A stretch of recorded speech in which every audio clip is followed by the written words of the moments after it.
you're watching this video, it probably means that you're interested in learning the drums. Generally speaking, the first lesson is always the same. So the idea of this video is that if you're thinking about picking up the drums, either with another teacher or if you're thinking about trying to be a part and join our music school here at DrumLab, this lesson acts as a sort of introduction to get you started. It will hopefully then mean that if you do rock up to your teacher, you'll have a little bit more of an idea about what you're doing even before you start, or maybe even if you're just sitting on the fence and you're not quite sure if you actually want to pick up and play the drums, this lesson might give you a little bit of an idea of what it's all about, and to give you a bit of an idea on what you would be learning in your first lesson anyway. The drum kit, or playing the drums, historically speaking, the drums were all separate instruments. Okay, so one person wouldn't normally play so many different instruments. The drum set, or the drum kit, is actually a collection of a variety of different instruments all put together. So way back in the day, you'd have somebody playing some toms or some timpanis or something, you'd have someone on the cymbals, you'd have someone playing a snare drum, if we're thinking back to old school marching or orchestral pieces, and then along the way, along through history, the drum set developed as a way to bring all the instruments together so that you could play some with your hands and some with your feet, and instead of having a variety of different musicians playing different drums, you only needed to have one drummer. So obviously the amount of instruments for the one person increased, the amount of drummers decreased, and it was a great way to try and save money on musicians. So if we think about the drum set as a collection of different instruments, then we should probably run through what their names are and what they do. The first drum, some would consider maybe the most important drum, is the snare drum. So the snare drum gets its name because it has some snare wires on the bottom, like this. Okay. These wires touch the bottom part of the drum head, and so they vibrate with noise. If you flick a switch on the side here, the snare wires will actually, see if I can get that, will actually drop away from the bottom head, and so they won't actually vibrate against the undersurface of the drum anymore. So the snare drum gives us options. We can either use it as sort of a tom sound, or we can flick the switch and then we get that classic snare sound. This one over here, that's your hi-hat. So it's two cymbals stacked on top of each other, and it can be played closed. It can be played open.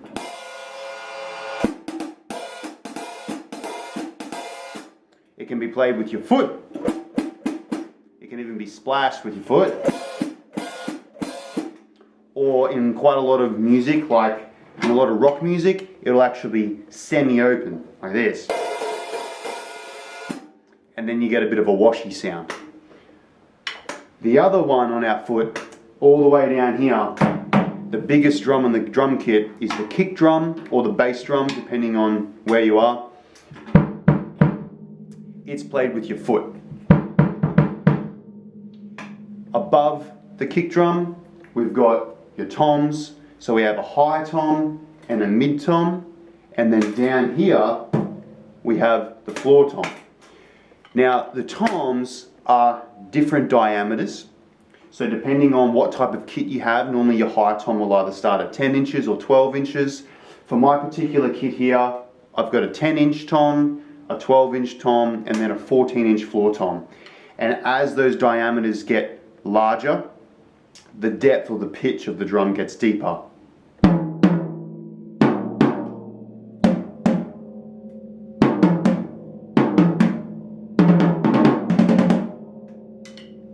Now you can probably see over in the corner of my kit I've got another floor tom as well, but I'm just using that as a table for now.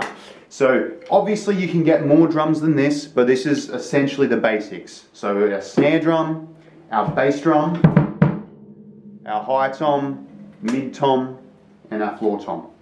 And we spoke about the hi-hat. Other popular cymbals, for now, the easiest ones to talk about would be the crash cymbal. So these are just a thin sheet of metal, and their job is to add emphasis. So it might be as you're going into a new section of a song, so you might be going from verse to chorus, or you might be just trying to hit certain notes or emphases with the band. And so their job is to sort of open up quickly, create a big impacting sound, and then decay away again.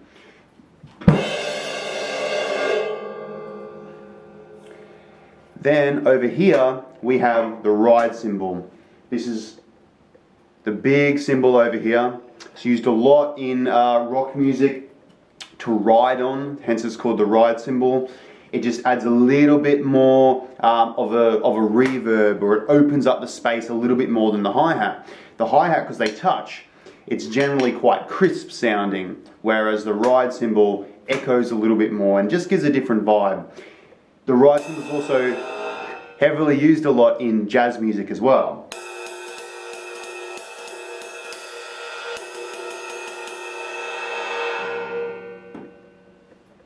On the ride cymbal as well, you'll notice that there's a little raised bump here. That's the bell of the cymbal, and you can hit that as well to create a higher pitched noise.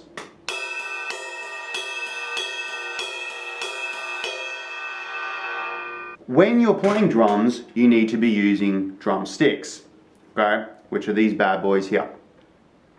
So with the drumstick, you can probably see with the shape of it, it's got a tip at the top. Then it becomes sort of rounded a little bit here. This is the shoulder of the stick, and then this would be the shaft of the stick, and this is the butt end of the stick. Okay, so the actual shape of the stick is designed so that the heavier end is towards the back, and then the tip is closer towards the top. Okay, so the idea, different sticks you might see, the tip might be white, and that just means that it's got a nylon coating on the top. Depending on whether the tip is wood or depending on whether the tip is nylon, just changes the sound slightly when you're playing on cymbals. But otherwise, effectively, it's the same thing. And way back in the day when they just had a snare drum, you've probably seen this a couple of times, is that it just had a sort of sash that went over one shoulder. And what it meant is that the snare drum was actually tilted onto the side. What that meant is that they had to hold the sticks in a certain way to account for the tilt in the snare drum.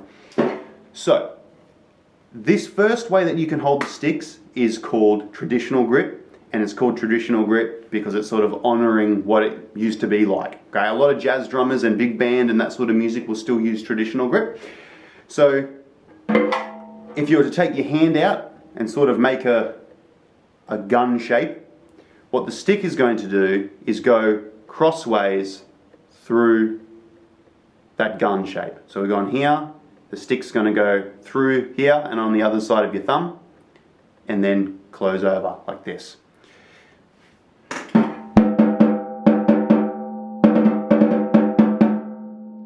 The other hand is doing, if you were to open up your palm, put the stick in the middle, sort of going across the base of your first knuckle, and then you're wrapping the other fingers around. Okay, that's what the other hand's doing.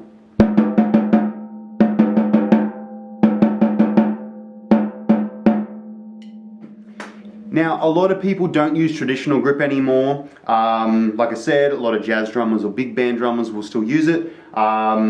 However, because we don't have the sash around us anymore, and technology's evolved and snare drums can sit flat, it's less necessary. So the way you'll see most people holding your drumsticks now are both the same way in your hands. So we call this matched grip. All right, this is how most people will play. So with matched grip, open up your hand, same as what we just talked about, sort of goes diagonally through the middle, wrap your fingers around it, and the grip comes mostly from the back 3 fingers, and the front finger stays a little bit loose.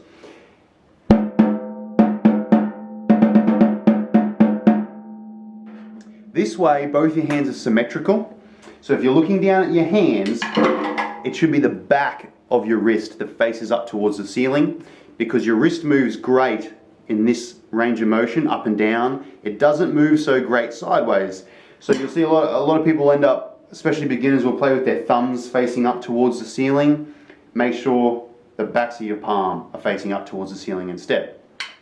Now if you think about guitar players or piano players or anyone that plays melodic instruments, meaning instruments that can create actual notes such as an A, B, C, D, etc. They have things called scales. Now drummers, it's not a melodic instrument, okay? It's a percussive instrument, but it's a non-melodic instrument. So because of that, we don't have scales. You can't say to a drummer, play me a C major scale. You can't do it. So instead, our version of scales are what we call rudiments, and they're different sticking patterns. So there's 40 main standard rudiments, but today I just want to talk about the main 3. The first main rudiment, and the easiest one of all, is your single stroke roll. And so if you have a look up here, all we're doing is right, left, right, left. So your single stroke roll, quite literally, is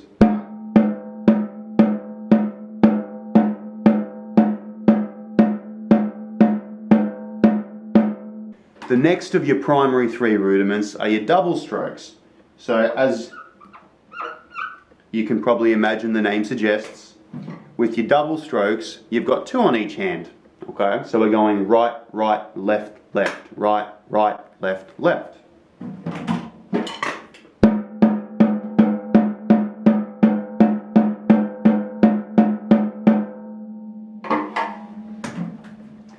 And your final of the 3 primary rudiments is called a paradiddle. Alright, so it's got a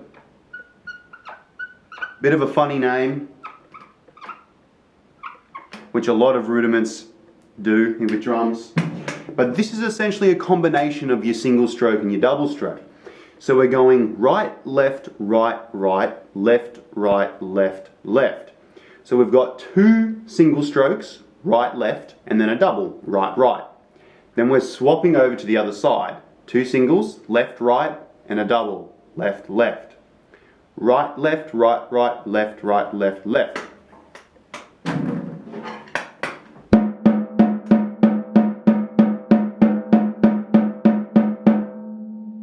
I'll turn the snares on. So, single strokes, right, left, right, left, right, left, right, left.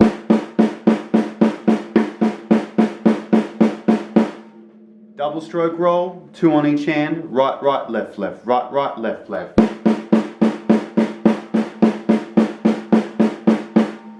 And then your paradiddle, right, left, right, right, left, right, left, left.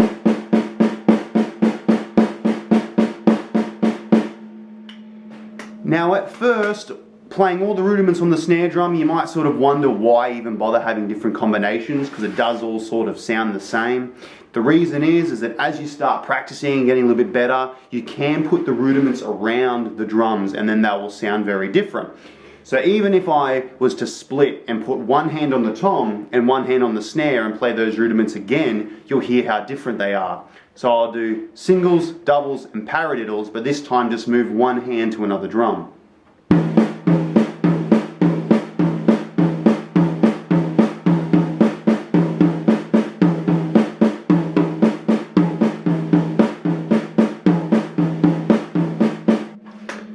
So as you start practicing, you want to try and get your singles and your doubles and your paradiddles a lot more comfortable. And as you start being able to coordinate your hands better, then a lot more grooves and drum fills will become easier as well. That probably moves us on to the next bit, which is what are the different sort of aspects of drumming. So generally speaking, when the band's playing, you want to be doing a drum beat or a groove. Okay, that's probably what you most associate drums with. The other thing that we do with drums is drum fills. Okay, so fills are where we play around the drum kit. So generally speaking, you might be playing some sort of groove with the band, and then it might be transitioning into the next part of the song, and you'll go from playing your groove to playing something around the toms or on the cymbals, and that sort of adds an extra energetic element to the song and a bit of variety to signal the next section. So generally speaking, in our first lesson, we might not worry too much about fills. but it's good to try and practice at least a groove. So with your drum beats, we're generally using the hi-hat, the snare drum, and the bass drum. So when we write this out on paper, cymbals are signified as X's, and drums are signified with solid circles, okay? So, in music, we can have lots of different beats in the bar, but generally speaking, the most common amount of beats we have in one bar is 4, which is why you'll hear a drummer count in 1, 2, 3, 4. So in this particular beat, we've got 4 beats in the bar, and the X's that you can see up here, they're your hi-hats. This one down below here is your bass drum, and this one here is your snare drum. So for your first groove, you can see you've got a hi-hat on every single beat. We've got a bass drum on beat 1 and a snare drum on beat 3. This you'll be able to download off the website as well. So when we play grooves, we want our strong hand, which is your right hand, to be on the hi-hat, because generally speaking it's going to do the most work. And then your left hand is going to be on the snare drum underneath. So you're actually crossed over into this position here. So for this particular groove, we had our hi-hat on all 4 beats. 1, 2, 3, 4. 1, 2, 3, 4. The bass drum was on beat 1. 1, 2, 3, 4. 1, 2, 3, 4. And then our snare drum was on beat 3. 1, 2, 3, 4. 1, 2, 3, 4.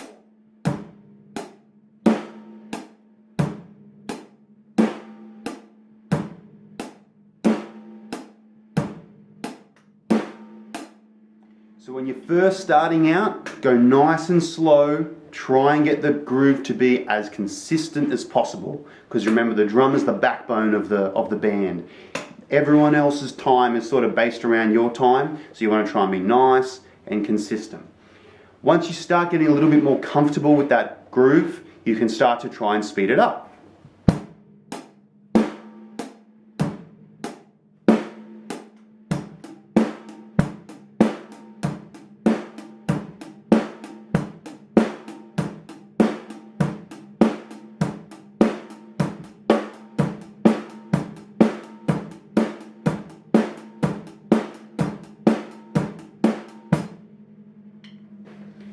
Even with that groove alone, if any of your friends play guitar or piano or something, they can put some sort of riff down, you'll be able to play that beat along and start to try and have a bit of a jam. So before we finish, I'll show one fill as well. So you can remember that I said that fills are something that goes around the drums to add an extra sort of exciting element to the song. So one of the easiest fills that we can do, and it's good practice for you to start going around the drums as well, is 4 on each drum. So we're just going to use single strokes like we learned earlier. Right, left, right, left, right, left, right, left. Going to do 4 on the snare, 4 on the high tom, 4 on the mid tom, and then 4 on the floor tom. It's going to sound like this.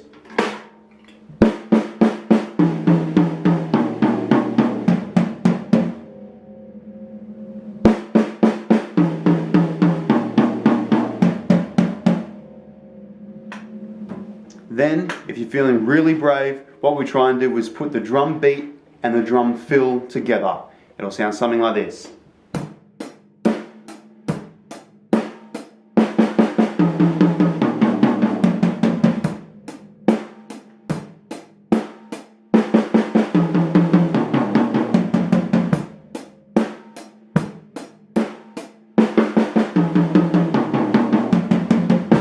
Alright, so that's pretty much what we cover in your first lesson of trying to play the drums. I hope you enjoyed the video. If you do have a kid at home, have a little bit of a practice with some of these before you come to your first lesson. Try and get a bit of a head start. Otherwise, I hope this video sort of gives you a bit of an idea or makes the concept or the feeling of learning drums for the first time a little bit less daunting. So I hope this has been a massive help to you. Thanks for watching. See you next time.